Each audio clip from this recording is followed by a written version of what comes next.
Hi everybody, today we're going to be making some pastry which will be going into sausage rolls. First of all we're going to sift our flour. As you can see I've done mine already, that's 500 grams. Next we're going to take our block of butter, so it's 250 grams, and I'm just going to open this up and cut this into small cubes. Okay, so you're going to dice it into small pieces, just like so. To do this, you're going to use a palette knife. Okay, I don't have a palette knife here at home, so I'm just using a butter knife. So same thing, if you don't have access to one at home, you can always use a blunt knife at home. Okay, so just like that, you can do little cubes, roughly the size of dice. Now, this pastry recipe we're also going to use for our bakewell tarts after we've done sausage rolls, so that will be in a couple of practicals time. The really good thing about this pastry is you can actually freeze it and keep it for a good couple of months, so it lasts really well, and you can also keep it in the fridge for about a week at home as well. Okay, so I'm just doing the last bit of my butter now. As you can see, I've got a nice pile with very even sized cubes of butter. So I've done roughly one block of butter into about 6 strips, and then each strip into 3, and then 4 cubes out of each. Okay, so I'm going to throw my rubbish away into the bin,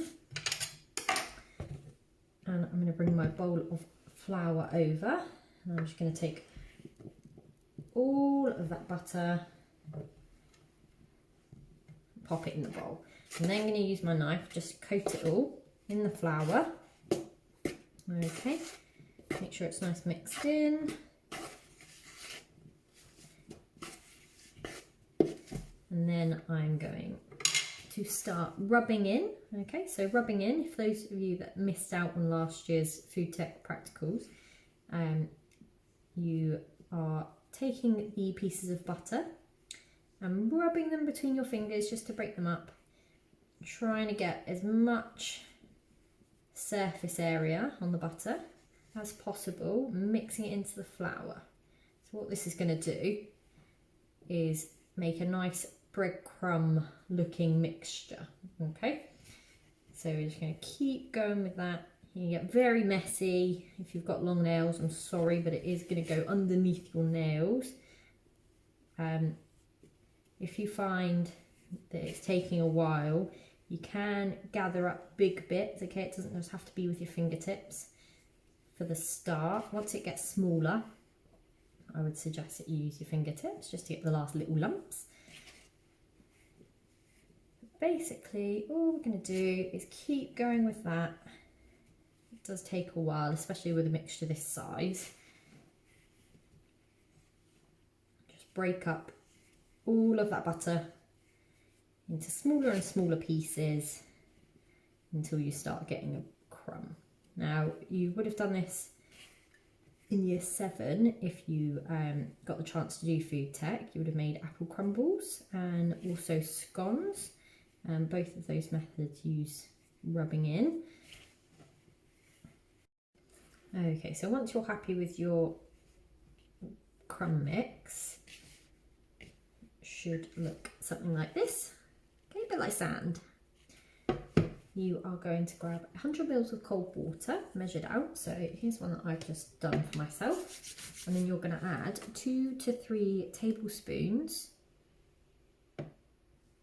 into the mix.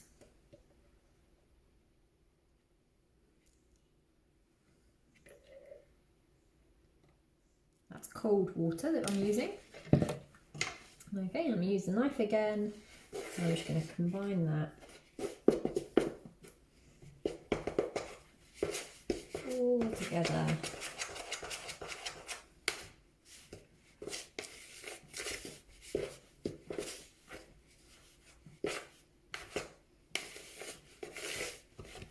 until it forms one ball of dough. If you find that it's not coming together how you want it to, okay, just add another tablespoon, a tablespoon at a time, okay, until that comes together. Okay, so if you want to pause the video again, you can come back once you've got a big ball of dough. Just remember that if you do add some more water, don't make it too runny because you want it to stick together and not be sloppy. Okay. Okay, so I had to add about 1.5 tablespoons extra water into my dough just to make it into this nice pastry ball. And now what I'm going to do is just knead it together just a little bit, just to make sure that there's no dry lumps in the mix. We don't want any dry bits because that's going to crumble as soon as we roll it out. Okay, so as you can see,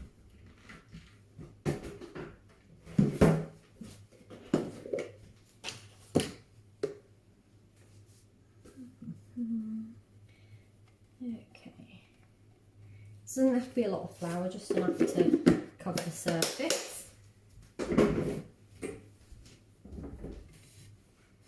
I'm just going to spread that out to cover the whole board so that when I roll my pastry out there's no bits that overflow onto somewhere they might stick, because the first place that you're going to need to pull up is the edges.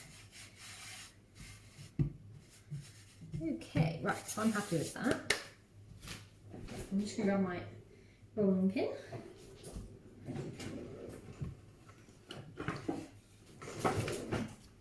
Okay, my dough.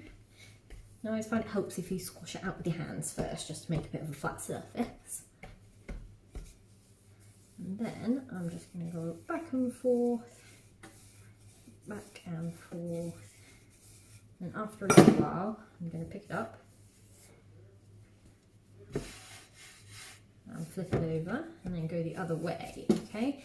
So what I'm doing here, as I'm rolling it out, I'm trying as much as I can to keep even pressure.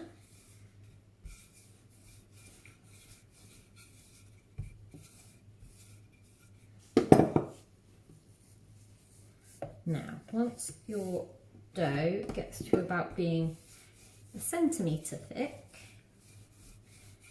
you're going to stop rolling, then we're going to cut our pastry in half. Okay, so that will be that we can use half of our pastry for sausage rolls and half of our pastry for the Bakewell tarts in a couple of weeks.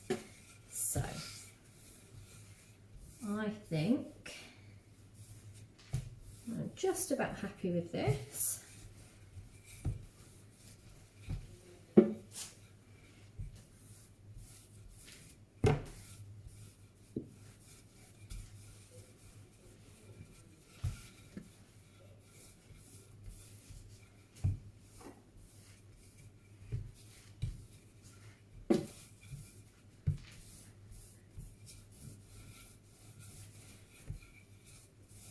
Okay, so I'm just going to do this with my butter knife again, but you can use palette knife, whichever you have at home.